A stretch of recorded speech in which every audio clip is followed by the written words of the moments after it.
Olá, salve, salve, muito bom dia. Vai começando aqui pela PAN mais um a nossa revista radiofônica que traz informação, prestação de serviço, entretenimento, tudo isso no papo dessa segunda-feira, dia 23 de julho de 2018. Me dá um dinheiro aí, Brasil só vai superar a recessão econômica no final de 2020, segundo um estudo inédito da Fundação Getúlio Vargas. Denise Campos de Toledo e Joel Pinheiro da Fonseca analisam pra gente. Fogo amigo?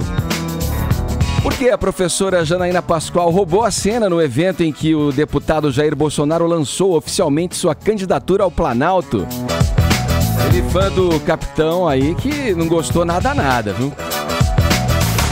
Em plena Nova York, a história sinistra do rapper que foi sequestrado, roubado e agredido na cidade que nunca dorme. Ele é conhecido como 6ix9ine, se eu tiver certo ou não, Paulinha vai me dizer. E já fez parceria, inclusive, com a cantora Nicki Minaj. Vocês devem ter passado por essa música em algum momento. Dá uma sacada só.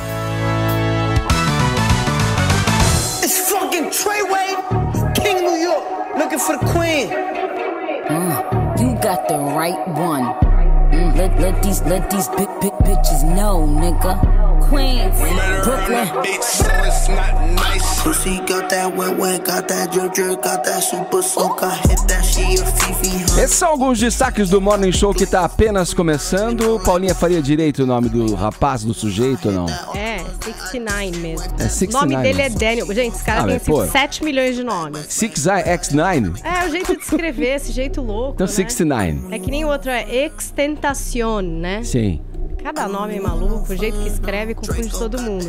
Mas fato é que é famoso, cara. Daqui a pouco a gente descobre mais essa história de gato. E aí, temos uma hash pra chamar de nossa nesta manhã? Você sabe que eu tava até querendo me animar, mas aí você abre o programa com essa notícia aí, Peraí. que vai demorar 2 anos pra gente superar a recessão, querido. Vai, mas o Joel pode te dizer melhores mil, sabe? Não tinha melhor essa nada história melhor aí. pra você contar, não, Edgar? De manhã?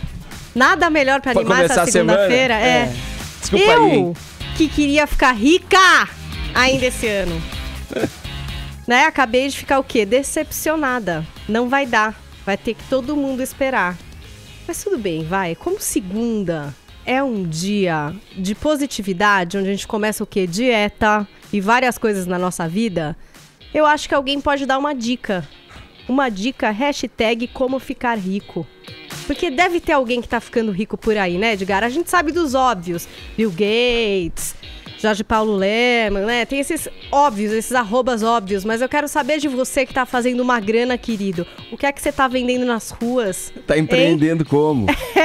Traz essa dica pra gente. Manda um gif, um meme, não sei, né? Vamos trazer um pouco de positividade na timeline. Hashtag como ficar rico. Se a gente for pros assuntos mais comentados do Brasil, além de você ajudar um monte de gente a ganhar uma grana, né, dando essa dica, tem prêmio pra vocês aqui no Morning. Essa é a pergunta de $1 milhão. Então, já que você falou em riqueza... Não é verdade? Se soubesse... Imagina se pinga $1 milhão. Ah, imagina.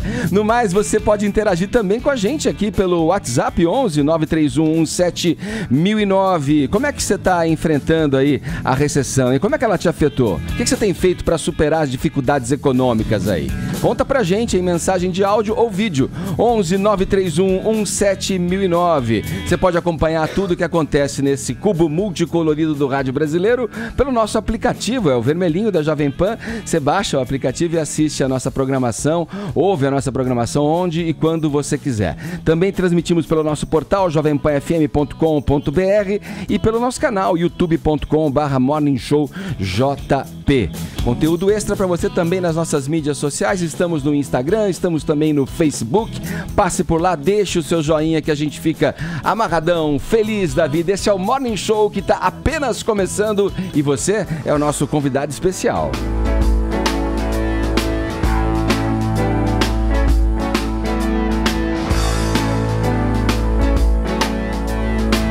Agora é oficial, hein? O deputado federal Jair Bolsonaro é candidato à presidência da República pelo PSL. Como é que foi a convenção do partido ontem no Rio de Janeiro? Caio, conta aí. Fala, Edgar. Bom dia pra você, bom dia pra todo mundo ligado aqui no Morning Show. Foi bastante barulhenta, a plateia estava em polvorosa.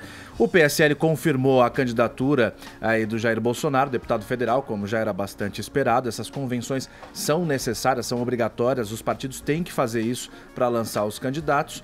Porém, o que não era esperado, ou até era por parte das pessoas que acompanham política, é de que o Bolsonaro chegaria a essa convenção sem um nome de vice.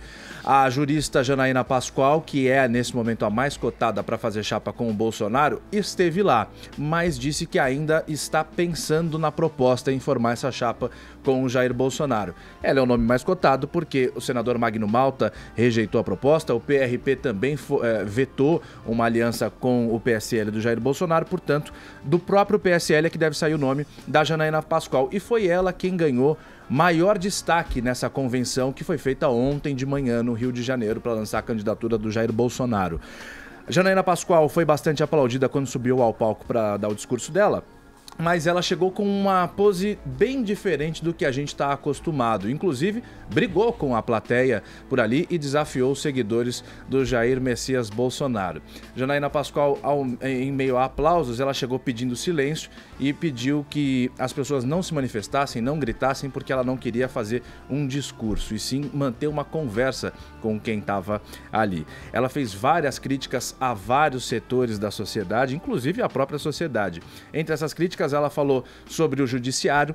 Ela disse que as posições e as decisões tomadas no judiciário e a impunidade corroboram com a corrupção. Aliás, foi um dos pontos mais atacados por ela, a corrupção, mas não num tom populista, num tom com bastante verdade, porque ela se disse bastante patriota e disse que a fidelidade dela é devida ao país e não ao Bolsonaro. Aí ela usou termos jurídicos dizendo o seguinte, que a justiça toma decisões de uma forma para Tício e outra para Caio. A nossa justiça tem bastante influência da Itália, e Tício e Caio para os italianos são como para nós Fulano e Beltrano. E por isso ela foi fazendo uma série de ataques. Quando ela trouxe a conversa para a honestidade, a impunidade, ela mencionou o PT e disse que por acompanhar já há mais de 20 anos na carreira dela de mestre, a esquerda, ela acompanha de muito perto, ela vê um totalitarismo no PT. E ela fala, olha, você pode ver que você, quando tenta manter uma discussão com um petista, com alguém de esquerda, logo eles se revoltam e não mantém diálogo. E aí ela transferiu essa crítica aos seguidores do PT para os próprios seguidores do Bolsonaro. Ela fez uma fala aí bastante delicada, bastante perigosa, porque ela estava falando para os mesmos, para os seguidores do Bolsonaro. Ela parou e falou, vamos fazer um exercício de reflexão quando a gente está seguindo numa única linha de pensamento o Bolsonaro, se nós não estamos fazendo um PT invertido. Nesse momento a plateia, que estava bastante em silêncio, ela falou por 20 minutos aproximadamente, e os 20 minutos todo mundo ficou quieto, só fez barulho para aplaudir. Nesse momento todo mundo manteve o silêncio e alguns segundos depois começaram a aplaudir a Janaína Pascoal. Aí ela se explicou por que ela disse isso. A gente não pode nesse momento pensar num quadrado só, e só entra nesse quadrado quem pensa igual a mim. Dessa forma, não há república. E quando ela mencionou república, ela tocou no ponto alto do discurso dela, que a gente separou pra gente ouvir. Enquanto nós estamos procurando pessoas que sejam aderentes à totalidade dos nossos pensamentos, eles estão se unindo pelo dinheiro, pelo poder, para garantir a impunidade. Estão entendendo o que eu estou falando? Isso é muito sério. Não é hora de olhar com lupa e selecionar quem concorda com a gente, venha. Quem não concorda, saia. Isso não existe numa república e numa democracia. Nós temos que ter linhas mestras, né? Quais são as linhas mestras? Valorização da vida, proteção da juventude e enfrentamento da criminalidade, sobretudo de poder, porque é essa que mina todas as outras partes da nossa nação. É isso que tem que nos unir. Estão compreendendo? Bom, você sentiu bastante energia nas palavras dela, os 20 minutos de fala foram dessa forma e ela concluiu a linha de pensamento dela dizendo: eu não vim aqui para aderir às ideias do Bolsonaro ou dizer eu estou de acordo, eu vim aqui para somar, deixando nas entrelinhas a mensagem: ou eu somo as minhas ideias às suas e tenho voz, ou então não haverá vez. Esse vídeo é o mais visto do YouTube de ontem para hoje. Deixa eu passar a bola aqui, Caio, para o Joel comentar pra gente. Foi uma chegada, como o Caio usou a expressão, barulhenta, hein, Joel? Vamos lá, o que você pode dizer a respeito dessa primeira impressão, né, nesse discurso? Será que vai adiante essa parceria aí? Bom dia, Edgar. Olha, o Bolsonaro está com uma grande dificuldade de encontrar o nome desse vice, né? A Janaína já reflete, a escolha pela Janaína já reflete um pouco isso. Não tem um partido, não vai alguém que vai agregar grande apoio, não vai trazer grandes benefícios à campanha. Agora, por outro lado, é alguém que a população brasileira lembra como tendo esse papel importante no impeachment da Dilma e que, portanto, carrega um pouco essa ideia, essa aura aí de uma luta contra a corrupção, tá? Só que hoje, desde lá 2016, quando a Janaína estava em alta, até hoje, acho que ela andou, pelas manifestações dela, pelas aparições que ela tem feito em público, ela perdeu um pouco disso e agora é vista um pouco como alguém que atira um pouco para todos os lados, tá aí, tem uma participação até meio caótica no cenário político brasileiro. Para o Bolsonaro é interessante estar com ela? Em parte pode ser, porque ela pode ser alguém que conversa com pessoas que não são os fanáticos que estão com o Bolsonaro, fala com um público mais amplo, tá? Mas, por outro lado, parece que ela não está se dando muito bem com o próprio núcleo duro da campanha do Bolsonaro, né? Que procura justamente fomentar esse tipo de fanatismo, esse tipo de pensamento único. E ela, sem perceber muito isso, meio que pisando em ovos ali, acabou contrariando um pouco os desejos deles. Então, quer dizer, uma aliança muito instável. Acho que o Bolsonaro saiu triste porque ainda não fechou o vice, né? Ela mesmo publicamente disse que ainda não concordou nada. Mas, mesmo assim, quer dizer, é uma aliança que pode ser interessante, mas não vai ser simples. É um casamento, se acontecer, instável. E já tem uma bola na fogueira aí, né? Logo de início, porque o núcleo duro que o Joel se referiu, Caio, pode ser traduzido como os filhos do Bolsonaro, né? Aquela afirmação, fazendo ali a alusão novamente ao torturador. Você sabe que todo mundo tem um ídolo, né? O meu, eu tenho, deve ser, sei lá, nem pensando aqui de bate-pronto, Ayrton Senna, você deve ter todo mundo tem um ídolo normal. E ela se desdobrou para tentar explicar essa história hoje no Jornal da Manhã aqui pela Jovem Pan. Exatamente. Por que a gente tá falando isso? O Eduardo Bolsonaro, filho do Jair Bolsonaro, ontem nessa mesma convenção falou que o partido ou a campanha do pai, ou o pai, ou ele não deixou muito claro, mas disse que há um ídolo para eles, que é o Coronel Brilhante Ustra, já falecido, morreu em 2013. Mas o Coronel Brilhante Ustra foi membro do DOI-CODE, simplesmente isso, foi chefe do DOI-CODE entre 70 e 74, e o DOI-CODE foi um órgão que teve ativa representação, a ação durante a repressão aos comunistas aqui no Brasil, torturando, sequestrando, sumindo com o corpo, e ontem o Eduardo Bolsonaro falou, olha, nós adoramos a figura do Brilhante Ustra, fez vários elogios a essa figura, e comparou, disse que a Janaína Pascoal é a atual Brilhante Ustra dos nossos tempos. Que elogio, hein? O que... Bom, mas ela sabe onde ela tá. Ela, em todo momento, sabia, né? Onde ela estava se metendo. Sabia onde estava se metendo. Só que aí ficou... Claro que a imprensa repercutiu isso ontem mesmo. Hoje de manhã já avançou essa repercussão. Mas ninguém sabia ao certo. A Janaína Pascoal gostou ou não gostou desse elogio? Em exclusividade, a própria Janaína Pascoal conversou hoje conosco da Jovem Pan pelo Jornal da Manhã. Veja, eu não gostei muito da comparação, não é? Mas, por outro lado, eu entendi que ele estava tentando, vamos dizer assim, me homenagear. E como eu estou acostumada a conviver com pessoas que pensam de maneira muito diferente de mim, eu procurei ver, vamos dizer assim, a intenção, né? E não o fato em si. Eu sempre faço isso, até proponho para os meus alunos, quando eles estão muito indignados, muito ofendidos com uma situação, eu troco as personagens, entendeu? Então, sei lá, se eu estivesse num ambiente muito esquerdista e alguém me comparasse ali a Lenin, eu também ia ficar chateada, né?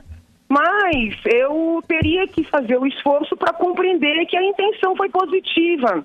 Entendeu? Então, eu sei que sou estranho, mas eu tô fazendo isso, né? Esse jogo do contente há muitos anos. Daí, ô Caio, foi uma demarcação, você acha, de território ali? Olha, aqui é o seguinte, do filho do Bolsonaro. Foi. Dela pro Bolsonaro, pro Eduardo Bolsonaro? Pro filho do Bolsonaro. Não, o Bolsonaro personagem. Não, o filho marcando território, né? O Eduardo marcando território. Isso. E ela também, mas eu acho que ela tentou até ser delicada pra falar, ele falou uma groselha muito grande, mas eu não vou nem aqui expor o tamanho da bobagem que ele disse, então tentou amenizar, talvez. Cabe um comentário aqui, ó. Ela comparou com o Lenin, né? Uma pessoa de esquerda poderia elogiar dizendo, você é um Lenin, assim. E o Lenin, a gente sabe, fez barbaridades também ali quando pôde, na Revolução da Rússia, mas tudo mais. Mas o Stalin foi um pouco pior. O Stalin foi ainda pior, mas o Lenin já tinha feito coisa muito ruim. Agora, quando as pessoas lembram do Lenin hoje, lembram do quê? De um herói, alguém que teve coragem, alguém que enfrentou aí o Império Russo, o Czar, ou seja, lembram características positivas dele e omitem as negativas, né? Quando alguém lembra Ustra hoje em dia, eu nem sei se o Ustra de fato torturou ou não, tá, pessoal? Eu não tô por dentro dos meandros da história. Ele foi condenado, exato, provavelmente torturou. Mas quando alguém lembra o Ustra hoje em dia, é justamente lembrando da tortura. Não é lembrando do lado bom, ele foi corajoso, ele foi caridoso, não. As pessoas elogiam e cultivam a memória dele justamente dizendo, eu gosto da tortura, eu valorizo, aquela foi a virtude dele, ter torturado os malditos dos comunistas. O próprio Bolsonaro já elogiou e já defendeu a tortura em público. Vê como qualidade. Vê como qualidade, exatamente. Então, uma diferença. Vambora? Vamos seguir? Vamos lá, Paulinha? Vamos falar do rapper, então, 69. Não vou falar mais. 69. Fala como você quiser. Chama de Daniel, que é o nome dele certo. De nascença que ninguém sabe. Até porque eu não conheço o som dele. Você não estava familiarizado com esse cara? Você sabe que tem muita gente que é assim, que a gente fica sabendo de uma coisa que aconteceu e não conhece direito do trabalho. Eu fui pesquisar um pouco, Ed. Ele é um cara bem grande na internet. Ele tem 7 milhões de seguidores no Instagram. Aliás, é um lugar onde ele fez bastante sucesso. É um cara que já se envolveu em polêmicas, inclusive uma polêmica que envolve uma menina de 13 anos, uma situação de conotação sexual, que ele com 17 estava envolvido em imagens, uma filmagem com uma menina de 13 anos, uma coisa esquisita, assim. Então tem essas acusações pesadas que pesam sobre ele, mas ele tá fazendo muito sucesso, sim. Tinha acabado de lançar, inclusive, esse single que você tocou no começo do programa, que é Fifi com a Nicki Minaj, que é uma artista grande. Esse clipe que vocês estão assistindo aí, as imagens e ouvindo o som, já tem também, acho que 8 milhões de plays no YouTube. Então isso prova que é, hoje, um artista bastante popular. Vamos ouvir um pouquinho.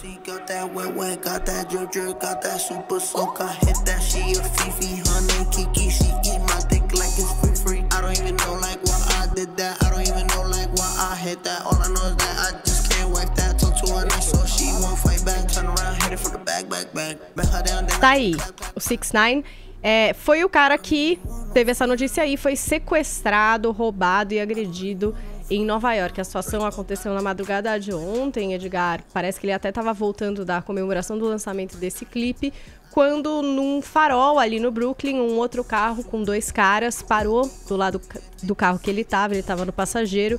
Esses caras desceram armados, roubaram o iPhone do motorista do carro e abduziram ele, pegaram ele, enfiaram no carro e rumaram pra casa do rapper. Chegaram lá, obrigaram quem tava dentro da casa, que imagina-se que seja a namorada dele, que acabou de ter um bebê, a entregar todas as joias desse rapper. Um roubo que tá sendo avaliado em $750 mil. E aí, nessa hora, a gente não sabe exatamente como, mas ele conseguiu se desvencilhar desses caras e chamar a polícia. E foi pro hospital, enfim, ser atendido. Levou umas porradas no rosto, etc e tal. Porque nos raps esses caras só cantam assim, a polícia não presta pra nada, a gente que resolve tudo, eu tô armado, eu sou o cara... Aí grande chama a polícia. Rapper, Caio, velho. Revelação, eu tô indo na batida aqui. Agora chama a polícia? Quando o circo aperta, eles não são tão valentes? E depois ele fez um post, Caio, se referindo a um outro rapper que você perguntou aqui, enquanto a gente tava ouvindo a música, o XXXTentacion, que foi morto, lembra? A gente até falou aqui no programa, na data a gente não sabia exatamente o que tinha acontecido, né? Ele também aconteceu uma situação na rua e os caras atiraram nele e vazaram. O que aconteceu no caso do XXXTentacion é que ele tava com uma mala de grana, de dinheiro. E esses caras foram lá pra assaltar ele. E ele Sequestro relâmpago em Nova York? Então, e ele não quis entregar o dinheiro e aí mataram o XXXTentacion. E aí esse rapper aí o Daniel, como a gente tá chamando ele pelo nome de registro, Edgar, ele fez um post no Instagram até se referindo a isso, assim. Ele disse que tá feliz de estar vivo e que lembra da situação do cara e pensa que poderia ter sido ele. E, tipo, pra nunca colocar nenhum bem material à frente de um risco que pode ter ali pra sua vida. E que ele tá feliz de estar vivo, de ver a filha dele num outro dia, enfim. Você vê que a segurança pública, até os rappers estão pedindo mais, né? E eu acho que a galera tá de olho nesses caras, porque é verdade, eles andam carregados de joia mesmo, né? Tem esse estilo lifestyle pimp aí, circulante. De repente, agora, os bandidos estão de olho, sabendo que ali tem. Pois é, os caras chamam isso. Mas sabe o que ele falou? Ele falou nas redes dele que ele imagina que seja alguém do círculo social dele, que saiba por onde ele anda, né? As coisas que ele tem, pra ter tido a ideia de roubá-lo. Veremos, vai saber, né? Agora, 10 horas 22 minutos, horário de Brasília.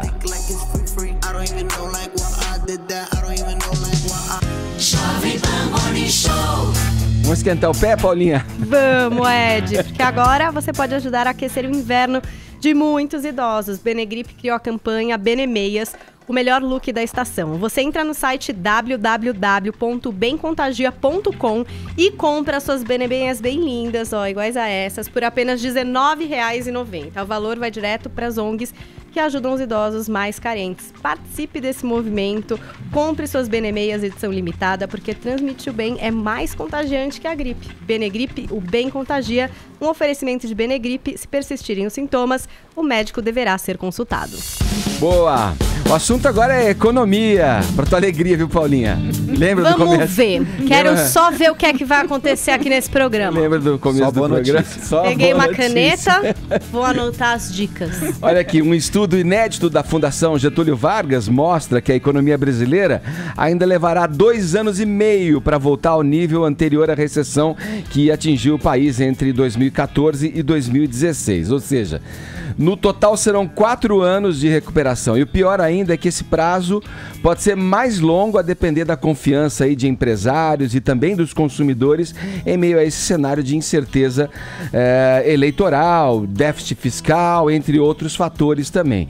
Tá com a gente aqui a Denise Campos de Toledo para explicar essa história. Vamos lá, Denise, essa retomada. E Joel também vai entrar nesse bololô aqui econômico da moeda, porque é o seguinte, essa retomada da economia vai ser a mais lenta desde aí dos anos 80, hein? São 4 anos e meio, hein? Já está sendo muito mais lenta. Inclusive se contava com uma retomada mais consistente, exatamente por isso que quando você cai muito pesado, a tendência é você apresentar uma reação rápida. A economia cresceu 1% no ano passado, aí nós começamos de 2018 contando com um crescimento na faixa de uns 3%, agora esse crescimento já está reduzido para 1,5%, porque você não conseguiu resolver as principais distorções que nós tivemos como consequência da própria recessão. Então, assim, a gente tem um mercado de trabalho muito complicado ainda, que até apresentou uma piora recente, inclusive na formalidade, porque a gente vinha acompanhando aí uma recuperação muito modesta, mas recuperação, isso se reverteu. No começo do ano já houve uma decepção meio geral com os vários indicadores. O primeiro trimestre já foi bem mais fraco do que se esperava. Talvez se tenha superestimado, de um lado, por causa dessa reação que costuma acontecer, e depois porque houve um impacto muito forte quando o governo conseguiu a liberação das contas inativas do Fundo de Garantia. Aquilo deu um impulso muito forte, então se imaginava que já seria um sinal mais claro de recuperação. E nós tivemos um problema político, né? Porque a gente via no embalo do governo Temer conseguir aprovar muita coisa, que criou uma expectativa positiva, que animou os empresários, né? Então se falava, agora vai. Só que aí veio aquela delação da JBS, as implicações, as negociações do governo, travou a reforma da Previdência, que era vista aí como um ponto fundamental na reestruturação, e aí a gente entrou nessa marcha lenta. Então, tomara que a gente consiga, nesse prazo que foi colocado, recuperar tudo que foi perdido mesmo, né, João? Porque há risco de a situação se arrastar exatamente pela incerteza política. Se chegar aí um candidato ser eleito, que ele não tenha compromisso com reforma, com ajuste fiscal, que ele não saiba criar esse ambiente aí mais favorável para investimento, a gente pode, inclusive, voltar numa situação de crise pior. Então, há risco de retrocesso. Não é só de avançar pouco. Não há nada tão ruim que não possa ser piorado. Que panorama, né? que panorama maravilhoso. Agora você viu, essa incerteza, Denise, a gente está falando aqui da incerteza ainda, é uma pauta de todo candidato, né, Joel? Todo mundo tem que acenar pro tal mercado, pro né? mercado, que são o quê? Pessoas que querem investir no país, que não sabem se o país vai se acertar ou não vai, se o governo vai conseguir pagar suas contas ou não vai, e tá todo mundo esperando, né? A gente tá muito decepcionado com esses números que a gente tá vendo, né? Era pra economia tá crescendo mais, se coisas boas foram feitas, tá? Tivemos a crise dos caminhoneiros, aí, né, a greve dos caminhoneiros realmente foi um baque assim, muito ruim pra gente.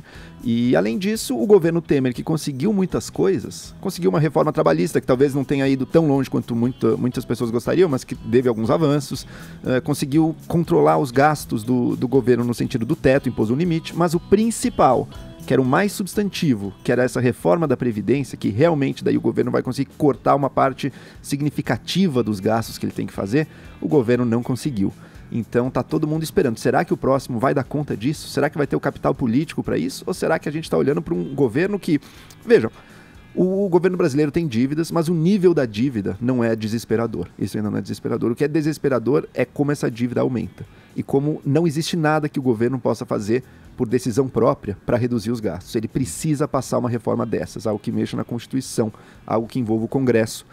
E está em dúvida, né? Será que vai ser capaz? Será que vai ter o apoio político? A gente está esperando, e acho que o Brasil está esperando, e o mundo está esperando, olhando para o Brasil, dizendo, esse é um país com muito potencial, tem muita coisa que pode ser feita aqui, mas se a gente não souber se o governo vai dar conta desse problema fiscal, a gente vai esperar. E, na verdade, deixa eu só complementar o que ele estava falando, Caio, fica muito claro que não basta você ter uma equipe econômica boa, porque o Temer conseguiu juntar uma das melhores equipes econômicas que nós já tivemos, um pessoal com experiência, com capacidade nas várias áreas, que não tinha um caráter político e tem toda a independência para eles seguirem adiante, só que esbarrou na questão política. Eu acho que vale lembrar quando a Dilma também tentou dar uma virada com Joaquim Levy, achando que credibilidade resolvia, não resolve. Você resolve se você tiver força política também. Então, quando se fala da necessidade do governo ter articulação política, isso é uma realidade, não é que se está compactuando com negociações, não é nada disso. Você não precisa fazer uma negociação suja para conseguir obter o apoio político. Você tem que ter um programa consistente e capacidade de negociar de alguma outra forma, obter apoio. Uma negociação limpa, né? Isso é possível, uma negociação limpa. A gente tem que começar a partir dessa história. Sabe que mesmo que sejam partidos aí meio manchados, você tem de tentar levar adiante uma negociação limpa, que permita a aprovação de medidas, que não seja uma negociação que não ceda a força das corporações, que aqui no Brasil é uma coisa pesadíssima. Então, quando você fala em reforma da Previdência, ela vai ter que envolver o setor público, o funcionalismo, reforma administrativa também é um absurdo que se gasta com o setor público. Não é que o funcionário público trabalha mal e ganha mal, mas a maioria dos gastos, a maior parte dos gastos do governo vai com o funcionalismo, com uma péssima prestação de serviços. Então, isso vai ter que mudar. Você vai ter que ter uma reforma administrativa, buscar eficiência,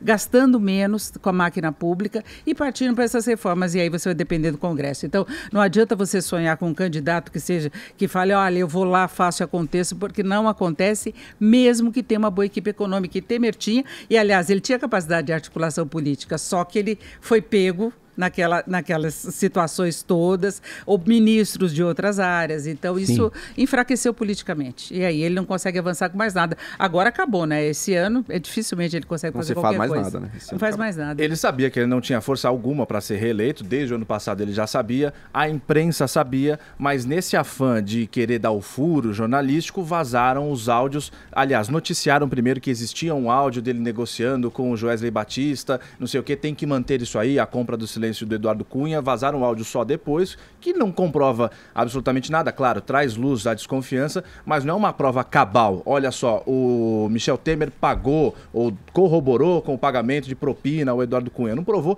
absolutamente nada. Agora, para salvar os anos desastrosos à frente da PGR, o Rodrigo Janot, no último ano dele, fez essa bobagem desse acordo com a JBS, que atrasou, nas previsões mais otimistas daqui, como a gente viu, 4 anos a economia do Brasil. Eu estaria uns 10, porque justamente por causa disso, como como você colocou, o Temer estava indo bem, ele tinha uma equipe boa, sabia que não tinha força para ser reeleito, ou seja, esse serviço sujo de aprovar a reforma da Previdência ia ficar na mão dele mesmo e já se aprovava e já dava um jeito a mais aí na economia, era um pacote importante. Não conseguiu fazer, justamente por essa delação, perdeu toda a credibilidade e aí mais um atraso do que a gente já estava patinando para reverter o desaquecimento da economia, que ele estava conseguindo fazer, caiu tudo por terra, graças ao senhor Rodrigo Janot, nessa lambança dele. Mas eu acho que não seria só isso, viu, Caio? Porque a gravação existiu, a forma como ele encontrou com o Joesley, ele sabia dos problemas, então você não dá uma bobeira dessa. No mínimo, você não dá uma bobeira dessa de madrugada, recebendo um cara que tem envolvimentos. É um amadorismo que a gente não espera. É do Temer, né? Do Temer a gente não esperaria isso. E depois vieram outras denúncias. Agora tem o caso do Porto de Santos, tem a Rodrimar. Então, se não foi naquela época, o problema é que lá coincidiu com a reforma da Previdência, mas teria enroscado depois. Todos nós sabemos, mas poderia esperar ele sair da presidência para pegar ele em primeira instância, não ficar tentando esperar alguma coisa surgir para durante o mandato tentar derrubar ele. Faltava um ano e meio. Teve um jogo político, isso. Mais do que jogar luz... Mas o Caio, mais do que jogar... ele sabia que ele ia se enroscar, então fez parte dele. Outro canalha aqui para salvar o próprio Lombo, mas ele tinha a gravação do Aécio, ele teve a gravação de vários outros políticos. E mais do que jogar luz, né, na desconfiança, cara, é assim, a confirmação de um modus operandi de relações promíscuas entre governo e iniciativa privada. Teve um jogo político, mas teve material, né? Mas você não tinha que poupar ele politicamente só por causa disso. Ele que tinha que ter sido mais esperto, até porque ele é um político antigo. Tudo bem. Essa coisa de articulação, olha, ele tá rodando. Ele é muito rodado. Agora, vê se você tem uma gravação dessa, por exemplo, não tô querendo inocentar, em relação ao ex-presidente Lula. Sim. Você conseguiu pegar uma foto, uma coisa, os indícios. É isso que eu tô falando de esperteza política. Ele ficou vulnerável na medida em que ele aceitou esse tipo de coisa. E depois ele teve que pagar caro. Aí veio tomar lá da cá. Então, é história, é a realidade que nós temos, né? Eu concordo, mas o sujeito que pegou essa gravação, esse áudio, o jornalista, o próprio Janot, virou e falou, com isso daqui eu consigo derrubar o Temer? Ele tinha que ter se perguntado isso também. Ou eu só vou causar tumulto no país? Era óbvio que era a segunda opção. Ele não ia conseguir derrubar o Temer. A imagem da maleta do dinheiro não estava com o Temer, estava no Rodrigo Rocha Loures. Se fosse uma prova cabal dessa, aí eu acho que também deveria ferrar o Temer e tal. Mas não era uma prova que você só ia conseguir causar um tumulto, atrasar o lado de tudo que estava sendo feito e para quê? Para se promover, a minha leitura. Porque ele não conseguiu pegar o Temer, tanto que o Temer tá aí até hoje. Caio, teve um jogo político nisso, mas o Temer deu farto material para isso, né? Não foi à toa que trouxeram isso e o Temer foi, no mínimo, tolo de se encontrar com uma pessoa naquela hora da manhã, com aquele tipo de conversa. E ele deu uma vacilada inicial que foi muito complicada, que a impressão que se tinha, inclusive, é que ele ia renunciar, mas aí nós tivemos o jornal alertando que as fitas poderiam ter tido uma montagem, aí ele entrou nesse embalo para se defender e a coisa criou uma outra versão. E a presidência virou a defesa dele, né? As negociações do Congresso para a sobrevivência dele. A gente tem essa realidade econômica. Contra isso não dá para brigar. Então, independentemente de qual foi a história que nos levou a isso, sim, o fato é que nós estamos com um crescimento medíocre, desemprego que voltou a crescer, inflação que ficou ameaçada, só não vai crescer mais porque a economia está fraca, então as empresas não têm como repassar preços. Então, é a realidade que nós temos hoje. É com essa realidade que nós vamos ter que lidar. Então, é preciso muito jogo de cintura por parte dos empresários para se manter até o ano que vem. Mesmo com medo, mesmo com incerteza, é preciso buscar eficiência, porque o Brasil não pode parar. O governo tem de tentar alguma coisa e a gente vê o Congresso pouco disposto a ajudar nesse sentido. É só você ver as pautas bombas que nós tivemos aí nos últimos dias, aumentando gastos, cortando receita, derrubando o veto do governo a medidas que iriam implicar um comprometimento maior das despesas. Então a gente tem que cobrar também da classe política do Congresso ficar de olho, porque eles estão agindo contra. Eles estão aumentando o rombo para o próximo governo. Uhum. E o próximo governo vai ter de ter responsabilidade para levar adiante uma agenda que consiga colocar a casa em ordem, né? Falando em próximo governo, Joel, qual é o principal desafio aí, né, do próximo governo, do próximo presidente da República para superar essa questão econômica? Você tem um primeiro desafio, que é esse desafio fiscal. Como é que o governo vai gastar menos do que ele gasta hoje? E vai ter que encontrar lugares para cortar que não sacrifiquem a população mais vulnerável, né? A boa notícia é que isso é possível, tá? O governo brasileiro gasta tão mal que dá para cortar coisas que não vai sacrificar o bem-estar de quem mais precisa, quem precisa do gasto do governo. Agora, corte de gastos não é uma finalidade em si. A corte de gastos é o primeiro passo. O grande desafio do próximo governo é encontrar o caminho para o crescimento brasileiro. Tá? Cortar gastos é o primeiro passo. Vai precisar conseguir, de alguma maneira, retomar investimentos. olha nossas estradas, olha a infraestrutura do Brasil, como prejudica o nosso avanço, e começar a olhar para problemas históricos. Aí olha a nossa educação básica também, outra coisa que, do ponto de vista social, humano, também é péssimo. E, além disso, tem um efeito econômico muito sério, né? A gente forma pessoas neste país que não sabem ler. Então, quer dizer, tem grandes desafios pela frente. O primeiro passo, ajuste fiscal, que eu acho que vai estar na reforma da Previdência. Certo. Segundo passo, retomar investimento. E eficiência, né? Gastar bem o dinheiro que tem, saber gastar bem, porque a gente vê desperdício, corrupção, ineficiência na educação, na saúde e tudo isso. Então, dá para fazer muito mais, talvez até com menos do que o governo tenha alocado lá no orçamento. Tá, joia. Obrigado, Denise, Bom dia. pelas informações. E esse bate-bola aqui, fantástico com o Joel. Foi ótimo. Vamos seguir em frente aqui no Morning Show, olha aí.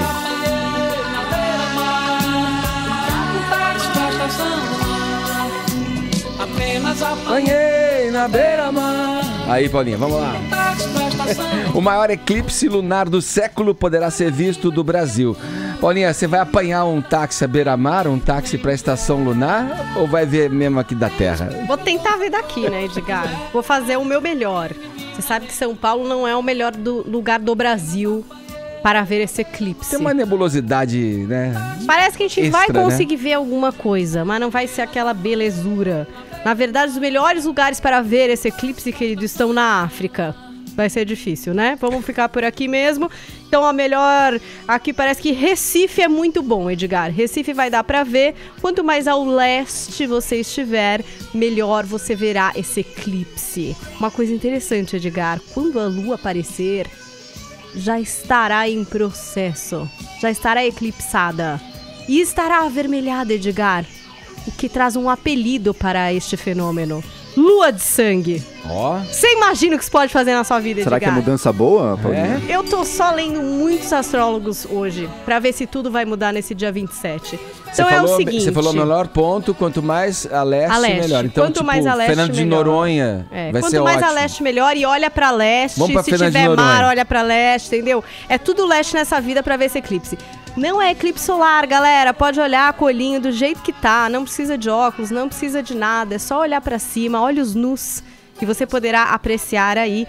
Eu vou falar do horário de Brasília, aí você põe no seu fuso, né? Porque a gente tá falando com o Brasil inteiro, então cada lugar tem um horarinho, assim, específico para começar a observar. Então começa às 16h30 e final às 18h13. O final do eclipse total, entendeu? Porque tem um processo. Começa a eclipsa totalmente, fica um tempo e aí vai saindo todo o eclipse maravilhoso.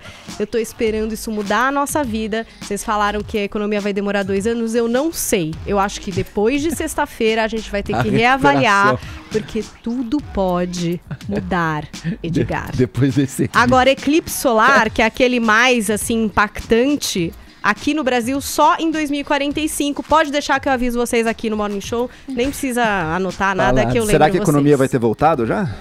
Eu não sei. Fica aí a dúvida. Fica a dúvida. Ô, Caio, vai dar pra ver esse eclipse de Cuba? Eu acho que sim, lá só tem lunático, né, Edgar?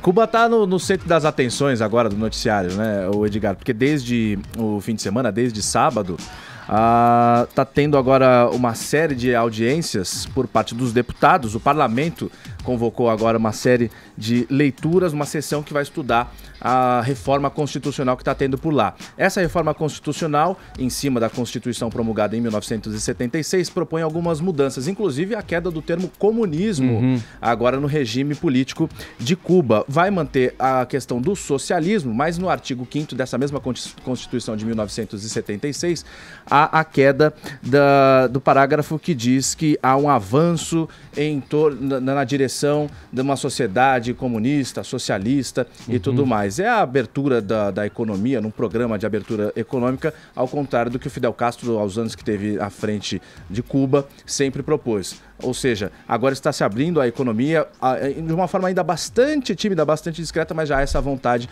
para que venham os investimentos externos. E também o governo inclui nesse novo texto o reconhecimento da propriedade privada. Algumas mudanças tímidas, mas significativas. Esse reconhecimento do mercado da propriedade privada, tá tudo dentro dessa proposta, né, Joel? A Cuba vai abolir quer dizer, neste projeto, abolir a palavra comunismo e colocar como o objetivo, né, o socialismo, né, a construção do socialismo. E essa questão de reconhecer o mercado e a propriedade privada também é uma novidade. E até pode ser considerada uma surpresa. São mudanças que vêm sendo feitas desde alguns anos para cá, isso consolida essas mudanças, e eu achei muito interessante. Abolindo a palavra comunismo, o regime cubano se tornou oficialmente mais moderno do que grande parte da esquerda brasileira, né? Isso, realmente eles estão dando passos numa direção de abrir um pouco mais a economia cubana, de permitir uma realidade de mercado que vem se construindo lá dentro, né? Pequenos negócios, o pequeno empresário, uma figura que cada vez mais tem liberdade lá dentro, só que sempre dão um passo para frente, meio passo para trás. Então restringem um pouco, não querem abrir de vez ao capitalismo. Mas o caminho que Cuba vem seguindo, que é um caminho que foi construído junto do governo Obama e que eu acho que foi um dos legados positivos do governo Obama, é isso, é uma reaproximação com os Estados Unidos, com o mundo capitalista, e que vai permitir que Cuba, sem ter que negar o seu passado de revolução, que é algo do qual eles se orgulham muito, ou pelo menos grande parte da população se orgulha, consiga deixar de lado os erros, e teve erros profundos cometidos nesse processo, mas consiga preservar o que tiver de positivo nele, sem negar a sua história, e consiga caminhar para frente, se integrando cada vez mais ao Ocidente, ao mundo capitalista, e permitindo daí que a população tenha uma qualidade de vida melhor e com mais liberdade. E esse vai ser votado em forma de referendo, né? As consultas à população vão acontecer durante esse período até o final do ano, quando aí sim vai haver o referendo para essa mudança ser efetivada, né? Exato. Resta saber como é que esse equilíbrio vai se dar, né, na real, né? Porque é muito curioso e o mundo inteiro vai estar de olhos voltados para Cuba, né? Para saber como é que esse equilíbrio de um reconhecimento de propriedade individual e o reconhecimento do mercado vai se equilibrar com o ideal tão arraigado dentro da sociedade cubana, né, de igualdade, de socialismo. Cuba permitiu o pequeno negócio há uns anos atrás, né? E começou a gerar uma percepção ali de que, poxa, algumas pessoas estão enriquecendo muito. Então ela voltou e falou, não, peraí, segura um pouco. Agora a pessoa pode ter um negócio, não é liberou geral. Eles estão tentando se encontrar. É um governo, é uma sociedade assim que sofre uma pobreza muito grande e muito desnecessária, sabe? Se não fosse essa ideologia tão pesada do comunismo, do socialismo, poderia estar muito melhor. Agora, será que tem alguns ganhos de educação que foram relevantes aí na história deles? Possivelmente sim, também tem. E isso pode ser preservado e, claro, poderiam ter tido ganho de educação sem precisar de uma tirania, sem precisar da pobreza maciça que criaram, mas um outro legado positivo podem ter também. E tá interessante essa mudança, né? Porque eles estão mudando o sistema, mas não estão negando o seu passado.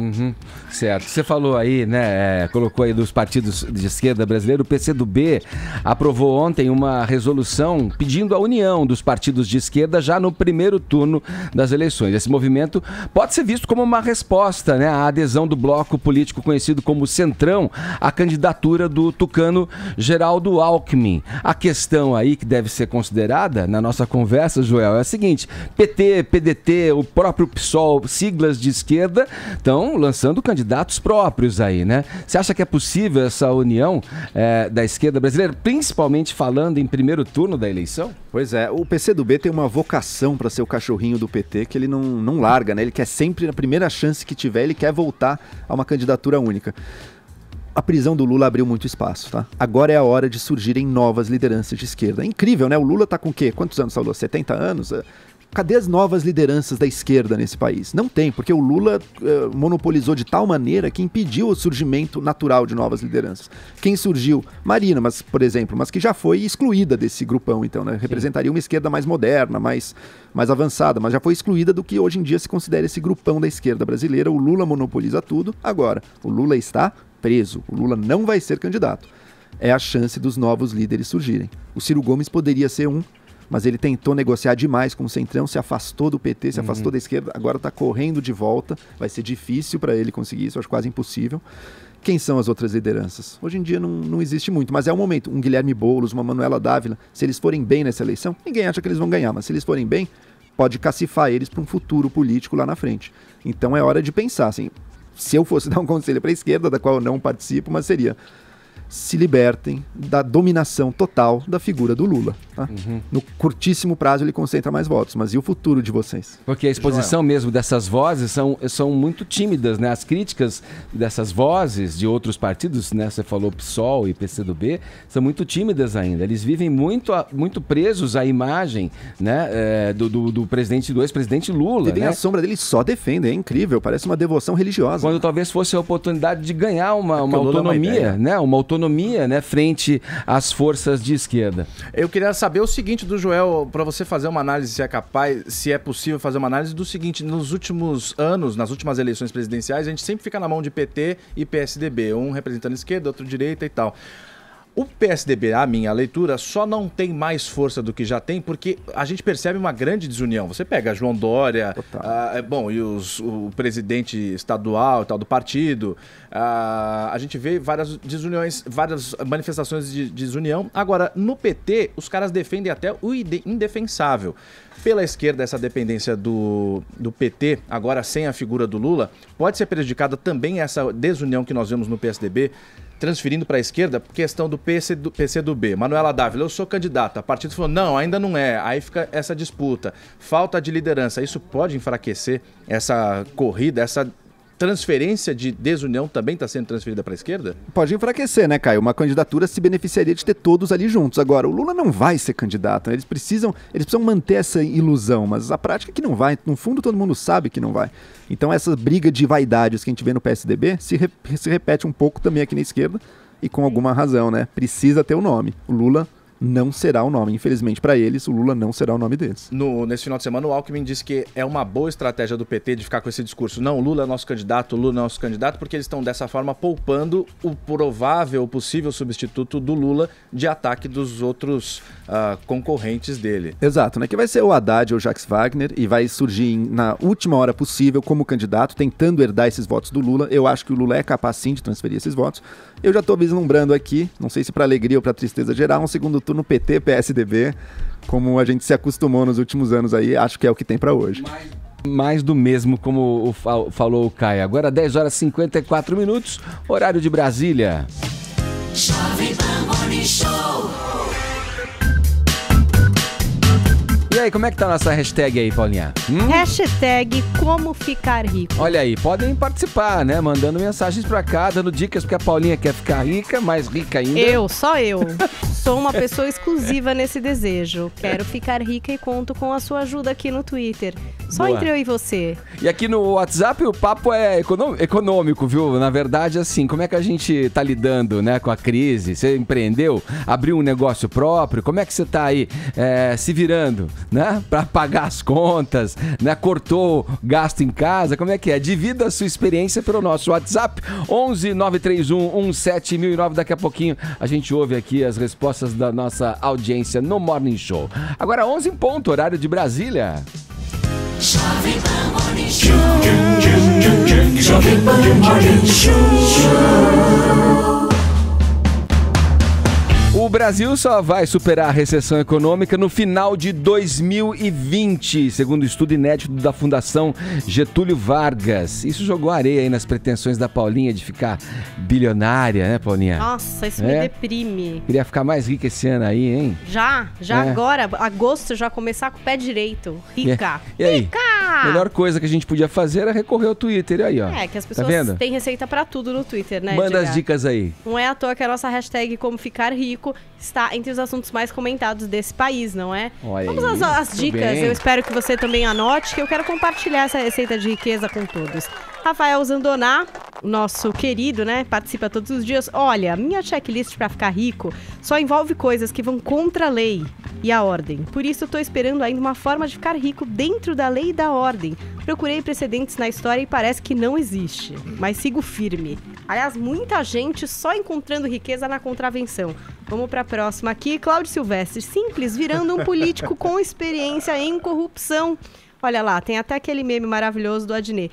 Vladimir Santos, hashtag como ficar rico, não gastar dinheiro com bobagens. Difícil, mas básico. Não sei, Vladimir, tô tentando há muito tempo, não dá nada certo isso aí. Cabanão Mundo, olha que nome bom pro Twitter. A pessoa que dá dicas de que só fica rico trabalhando e porque realmente não entende muito sobre dinheiro. Ficar rico ou estar rico é apenas um estado. Agora, ser rico começa na sua cabeça e em suas atitudes. Quer ser rico? Então tem atitudes de uma pessoa rica. Até onde tá o bom cartão pra de crédito você? permitir, né? Tá bom pra você, Edgar? Finge a riqueza que a riqueza vem. Essa é a teoria dessa pessoa maravilhosa. E agora, a Ida Lima aqui com a gente também, vendo aqui quanto fica pra vender um rim e um pedaço do fígado no mercado negro. É uma coisinha mais coerente aí pra ganhar uma grana na hashtag Como Ficar Rico. Continuem participando. E aqui pros ouvintes também que participam com a gente pelo WhatsApp, a pergunta foi essa: o que vocês estão fazendo pra se virar aí na recessão? Né? Estão empreendendo? Tá dando certo alguma coisa aí pro lado econômico? Conta pra gente, vamos ouvir. Jovem Pan, sucesso pra ficar rico é andar com pessoas certas que queiram o mesmo sucesso que você.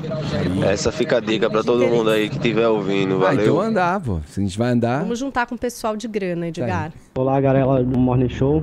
Eu sou o William de Guarujá. Eu tô ganhando dinheiro aqui comprando celular usado, com defeito, quebrado. Eu vou lá, mando arrumar e revendo de novo. É assim que eu tô conseguindo ganhar um dinheirinho extra. E falar pra você, hein? Consigo ganhar um dinheiro legal. Tá se virando, pô. Já é alguma coisa, cara. Olá, pessoal do Morning, Luciano de Osasco. O que eu fiz nessa recessão, eu tinha um carro de 42 mil, vendi. Comprei um carro de 20 mil, peguei 10 mil, abri a poupança para uma filha e abri uma poupança para outra. Uma de 3 anos e uma de 1 ano. E vamos levando assim. Agora, como o Edgar abriu o programa dizendo que só em 2020, então só vou trocar de carro agora só em 2020. Espera. Essa notícia chateou eu igual a Paulinha. Pensei que eu ia ficar rico esse ano, não vou mais. Bom dia pra vocês, boa semana. Aqui é Luan, do Espírito Santo. Pra ficar rico no Brasil, só virando político mesmo, porque trabalhando tá complicado. Bom dia, galera do Morning Show, pessoal da bancada. Quem fala é o Jorjão aqui de Uberaba, Minas Gerais. Grande Jorjão. Com relação à enquete de hoje, cara, é difícil ver que vocês estão passando essa dificuldade financeira, porque eu aqui não tenho. Eu sou empresário mega bem sucedido, trabalho na área de segurança eletrônica, quer dizer, uma coisa que nunca vai acabar, porque todo dia tem ladrão roubando alguém, porque ninguém consegue fazer a política e a polícia trabalhar junto, porque a polícia prende e a justiça solta. Enquanto isso vai acontecendo, eu vou ficando rico nas costas dessa justiça errônea, tá? Mas eu vou dar uma dica pra vocês. Façam um aplicativo aí que detecta histórico de político, ladrão e corrupto para melhorar essas eleições. Vão rachar de vender esse aplicativo. Um grande abraço a todos, Jorjão de Uberaba. Tchau, obrigado. Notícia triste para quem quer desenvolver esse aplicativo, ele já existe. Já tem. O Reclame Aqui lançou esse aplicativo. Aliás, procure aí para você baixar, porque você coloca ou no rosto do cidadão, vai que você encontra com o deputado, seu amigo, né, que sempre vem apertar a mão, dizer alguma coisa. Você mira na cara dele, Edgar, pode ser também numa foto, que sai a ficha toda. Se tiver com probleminha na justiça, querido... Que interessante, pela câmera do celular ele reconhece a face. Reconhecimento facial e aí traz todos os dados aí que possam estar na justiça, no STF, no STJ, nos TJs aí do Brasil. É maravilhoso, sai todos tudo. Os TJs. Vem uma grande lista aí com tudo que pode ter acontecido na vida desse cara. Vai ter político fazendo plástica logo, hein? Mudando a fisionomia, né? Vamos seguir aqui com mais um episódio do nosso quadro, o Não Convide para a Mesma Festa. Temos dois protagonistas da política dessa vez, o presidenciável Ciro Gomes e o ministro da Secretaria do Governo, Carlos Marum. Eu até separei aqui, Caio, para você discorrer sobre o tema. É o sininho ó. A sineta do boxe. E aí? Meu Deus do céu, essa foi excepcional, que ilustra bem como é que é a nossa política brasileira. O ministro da Secretaria de Governo, Carlos Marum, aquele do Mato Grosso do Sul, pra que você que tá no YouTube, desse da foto. Ele só é responsável, só isso, por articular os interesses do governo na Câmara. E o que ele fez? Na Câmara não, desculpa, isso é quando ele era deputado. Agora, o que ele... Bom, não deixa de fazer parte do trabalho dele também, mas o que ele fez nesse fim de semana? Ele mandou num grupo de WhatsApp da bancada do MDB uma carta para os aliados MDBistas, falando, entre outras coisas, algumas propostas aí para os próximos governantes, para os presidenciáveis, enfim, isso trazendo a conversa para o próprio MDB. Só que ele começou essa carta dizendo o seguinte, que o Centrão, que já está praticamente fechado com o Geraldo Alckmin, já na sexta-feira teve um capítulo meio estranho, um tweet do Alckmin, no fim de semana o Alckmin voltou atrás, enfim, está quase fechado, 90% fechado, porque o Centrão, os 7 partidos que formam o Centrão, estavam entre Alckmin e Ciro Gomes. Ele começou essa mensagem, o Marum, falando assim, olha, o Centrão só está praticamente fechando com o Alckmin graças à movimentação do governo, porque o governo fez umas manobras para dizer o seguinte para os partidos do Centrão, se vocês apoiarem o Ciro Gomes, a gente tira cargos de vocês. Então, fazendo referência a essa movimentação do governo, o Marum falou, o Alckmin, ele deve isso a nós, esse apoio do Centrão, porque senão o Centrão ia fechar com o débil mental do Ciro Gomes, usando essa expressão, essas palavras. Aí, pegaram essa mensagem e vazaram, ou seja, tornaram pública essa mensagem. E nesse grupo do WhatsApp só tem membros da bancada do MDB, pra você ver como que é a nossa mas política. Vazaram? Só gente confiável? Só gente não fiável, eu também não entendi. Até agora eu tô sem entender. Que coisa. Claro que a fala dele repercutiu. A imprensa já foi falar, como é que o senhor pode usar uma expressão dessa e tal? Ele soltou uma nota pública pra se justificar, o Marum. E ele falou o seguinte, olha, eu peço desculpas, eu não sabia que essa mensagem ia ser pública, eu achei que só ia ficar entre meus amigos, senão eu jamais teria usado esse termo, porque eu entendo que qualquer candidato da República, concordando com ele ou não, merece o meu respeito, merece o respeito dos cidadãos. Ou seja, para o Carlos Marum, não interessa o termo, interessa ter sido publicado ou não. Mas o capítulo passaram uns panos quentes e o ministro da Secretaria de Governo, Carlos Marum, já está feliz da vida e comemorando. Aliás, falando em comemoração, é ele que comemora com dancinha, vocês lembram? Só para você lembrar do Marum. Graças a Deus, surramos mais uma vez essa oposição que não consegue nenhuma ganhar. Isso aí. Interlocutores do MDB disseram que neste domingo, quando o capítulo a poeira baixou, ele fez a mesma dancinha na sala de casa dele. Ele afastou a mesa de centro e fez a mesma dança. Então, fontes minhas me contaram isso. Se eu não me engano, essa dancinha foi feita numa sessão que barrou a denúncia contra o Temer. O Marum é o testa de ferro, ele é a linha de contenção. É o cão de guarda, né? É o cão de guarda desse governo aí. Não é de se admirar uma expressão dessa, né, que ele usou. Pois é. Na figura dele. Não. Mas esse papo chega a ser risível, né? Não pega muito bem, né? Não é coisa mais bonita. Sabia que ia ser publicado e tal. Senão e ele não, em nenhum momento pediu desculpas por ter chamado de débil mental, né? Que isso fique muito claro. Ele se deu apenas porque não sabia que seria tornado público, né? Sim. Quem é que vazam esses grupos de WhatsApp? E não tem mais um. Eu não sei mais se eu posso falar nada no meu grupo de amigos. Nunca fale. Sempre tem alguém uma dica, não fala. Não fale, né? Vou guardar pra mim agora, então, porque se tiver um MDBista ali. Vamos lá, agora 11h14, horário de Brasília. Jovem Pan Morning Show. Na Jovem Pan. O diretor James Gunn foi demitido da Disney na última sexta-feira e, portanto, não está mais à frente de Guardiões da Galáxia Volume 3. Ontem, a atriz Selma Blair, voz ativa do movimento Me Too, saiu em defesa dele. Paulinha, mais um caso aí de uma personalidade que se dá mal por conta de tweets antigos, né? Aí você fica se perguntando, né, Edgar, nossa, o que será que tinham nesses tweets pra Disney decidir demitir o James Gunn? Eu vou ler alguns aqui pra vocês. A gente não sabe em que contexto, ou se algum contexto ajudaria a melhorar. Mas eu vou ler pra vocês aqui, ó. Um deles é, eu gosto quando menininhos tocam em minhas partes íntimas. Shhh. Outro aqui, ó. De quando que é, Paulinha? São de 10 anos atrás. Tá. Né? São vários. Rir é o melhor remédio, é por isso que eu rio de pessoas com AIDS. E assim vai. São vários, tá? Tem um compiladão. Esses tweets, eles foram compilados por um site chamado The Daily Caller, que é um site conservador e tal. E até muita gente argumentou que seria uma tentativa de desvalidar o James Gunn, que é um crítico ferrenho da administração Trump. Então, as pessoas que vieram falar alguma coisa vieram nessa linha, de que talvez estivessem pegando pesado, recuperando coisas de 10 anos atrás, para tirar o discurso... Motivação política. Exatamente. Então tem mais aqui, ó. Acabei de fazer uma piada sobre sodomizar a minha amiga quando ela estava dormindo. Queria caçar animais de grande porte, mas sei que isso é moralmente questionável. Então estou indo atrás de caçar alguém para estuprar. São piadas que não são piadas hoje em dia, né? A gente viu o que aconteceu com os youtubers brasileiros. Você imagina com um cara que tem um acordo com a Disney, que é uma empresa gigantesca dedicada a fazer coisa para jovem, e que não teve dúvida aí na hora de mandar o cara embora. Então colocou lá: as declarações ofensivas descobertas no Twitter de James Gunn são indefensáveis e inconsistentes com nossos valores, e desligou o diretor dessa saga, que é uma das mais bem-sucedidas da Disney, que traz uma adaptação de quadrinhos amada pelos fãs, é daquelas que os fãs curtiram, que não acharam ruim, que não acharam defeitos. Então muita gente estava realmente esperando essa parte 3. Aliás, fica a dúvida quem é que vai substituir o James Gunn. Ninguém imagina alguém que possa, porque tem muito da autoria dele aí nessa saga. Aí o James Gunn fez as suas declarações, falou aí, né?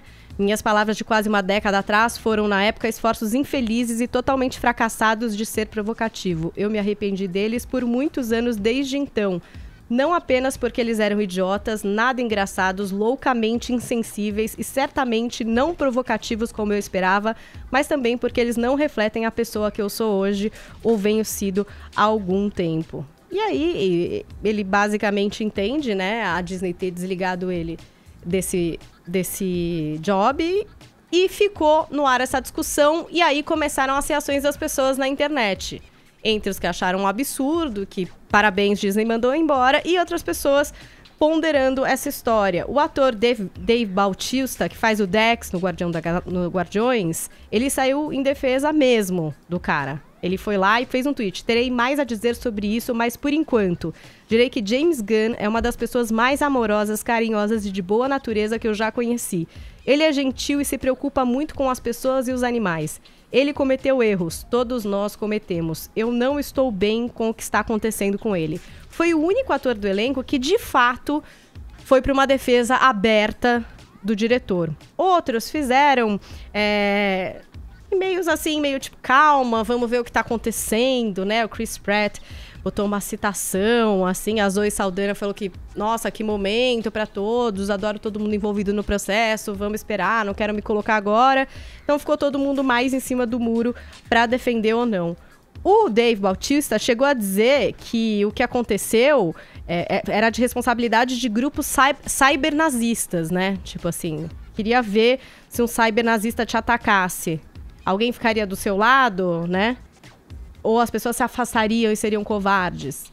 E aí, a gente teve também a Selma Blair, que foi quem apoiou publicamente também. Ela diz: por que se as pessoas são punidas apesar de mudar? O que isso ensina as pessoas sobre assumir os erros e evoluir? Esse homem é um dos bons. E depois ela retweetou também uma petição que está rolando na internet para a Disney recontratar ele, para reassumir o projeto. Essa petição, eu dei uma olhada, ela tá em 150, 160 mil assinaturas já. E rodando. Não é que tá um pingando. Tá rodando, porque muita gente realmente acredita que ele poderia reassumir. Eu duvido muito que a Disney ouça qualquer tipo de petição quando toma-se uma atitude assim. É muito difícil voltar atrás. A Selma Blair foi muito apoiada pelo James Gunn quando resolveu vir a público para falar do assédio que ela sofreu quando fez teste para um filme do James Toback. Esse diretor também foi acusado de assédio pela Rachel McAdams e tal, e aí ela fala: agradeço seu talento, sua decência, sua evolução como homem, você me apoiou quando eu estava em um lugar assustador, guiou-me para coisa decente ser feita, você tem mostrado força de caráter mais do que qualquer um que eu conheço, você entendeu. Fica a dúvida, o que é que vocês acham? Posso falar? Eu acho uma babaquice isso que tem acontecido, são piadas de 10 anos atrás, como é possível que isso seja levado tão a sério e tirar um diretor, assim, excepcional. Olha tudo bem que ele tem feito, olha a série que ele tá fazendo, essa Guardiões da Galáxia, é muito legal aí, recomendo pra quem gosta de filme de aventura. E por piadinhas que se fez há 10 anos atrás.